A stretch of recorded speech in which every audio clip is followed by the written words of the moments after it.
अस्सलाम वालेकुम। आज बात करेंगे सेकेंड वीक ऑफ प्रेगनेंसी के दूसरे हफ्ते के बारे में। प्रेगनेंसी के दूसरे हफ्ते के सिम्टम्स यानी कि अलामात क्या होती हैं। प्रेगनेंसी के दूसरे हफ्ते के हवाले से कुछ टिप्स आपके साथ शेयर करूँगी ताकि आपको कंसीव में आसानी हो सके। पीरियड्स वीक के बाद दूसरे हफ्ते में अंडा प्रेगनेंसी के लिए तैयार होना शुरू हो जाता है। ओवरी यानी कि अंडादानी से अंडा निकलकर ट्यूब में जाता है जहाँ वो स्पर्म के मिलाप से फर्टाइल हो जाता है। दूसरी तरफ यूट्रस यानी कि बच्चादानी की तह मोटी हो रही होती है ताकि फर्टिलाइज एग आके अटैच हो सके। दूसरे हफ्ते में सिर्फ फर्टिलाइजेशन होती है, अंडा यूट्रस में आके अटैच नहीं होता। एक अंडा अंडादानी से निकलने के बाद 12 से 24 घंटे तक जिंदा रहता है। आपको चाहिए कि एग्जैक्ट ओवुलेशन डे पे इंटरकोर्स ना करें। स्पर्म जो होता है वो म्यूकस में 5 दिन तक जिंदा रह सकते हैं। दूसरे हफ्ते में आपको चाहिए कि एक दिन छोड़कर एक दूसरे दिन इंटरकोर्स करें, ना कि डेली बेसिस पे। मिलियंस के हिसाब से स्पर्म एग की तरफ जाना शुरू हो जाते हैं। जो स्पर्म हेल्दीएस्ट और स्ट्रॉन्गेस्ट हो वही फलोपियन ट्यूब तक जाते हैं और इन स्पर्म में से सिर्फ एक स्पर्म एग में एंटर होता है और इस प्रोसेस को फर्टिलाइजेशन कहते हैं।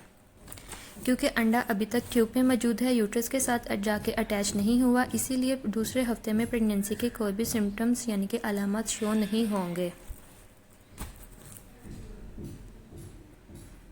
साइन ऑफ ओवुलेशन, अंडादानी से अंडा निकलने के अमल को ओवुलेशन कहते हैं, जिसके साइंस ये हैं कि आपके बॉडी टेम्परेचर जो है वो कम होगा थोड़ा बहुत।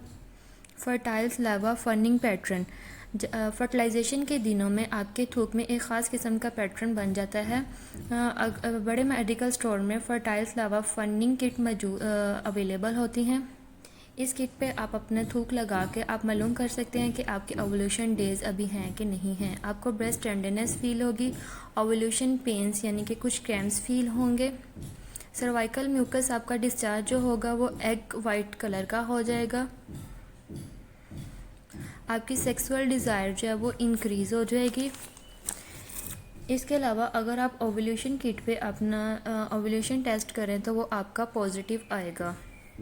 ओवुलेशन किट जो है वो मेडिकल स्टोर पर डिफरेंट कंपनी के अवेलेबल होते हैं, आप कोई भी 2 यूज़ कर सकते हैं। 2 लाइन्स आए मतलब आपके ओवुलेशन डेज हैं। दूसरे हवाले से टिप्स आपके लिए ये हैं कि आपने अपने मल्टीविटामिन्स लेनी है जिसमें फॉलिक एसिड और प्रीनेटल विटामिन्स आते हैं। प्रीनेटल विटामिन्स आप डॉक्टर से भी रिकमेंड करवा सकते हैं। आपने स्ट्रेस कम से कम लेना है ताकि आपके हार्मोन्स जो हैं वो बैलेंस रहें और आपको कंसीव करने में मुश्किल ना हो। ईट वेल, आपने बहुत अच्छे से खाना है और अच्छी खुराक लेनी है कि आपने सब्ज़ी और फल का ज़्यादा इस्तेमाल करना है। आपने कोई भी मेडिसिन डॉक्टर की रिकमेंडेशन के बगैर नहीं लेनी, हालांकि आपका भी दूसरा हफ्ता है। प्रेगनेंसी के दूसरे हफ्ते के हवाले से अगर आप कुछ पूछना चाहते हैं तो आप कमेंट सेक्शन में पूछ सकते हैं। मेरी वीडियो अच्छी लगी हो तो मेरी वीडियो को लाइक कर दें, मेरे चैनल को सब्सक्राइब कर दें। अपनी दुआओं में याद रखिएगा। अल्लाह हाफिज़।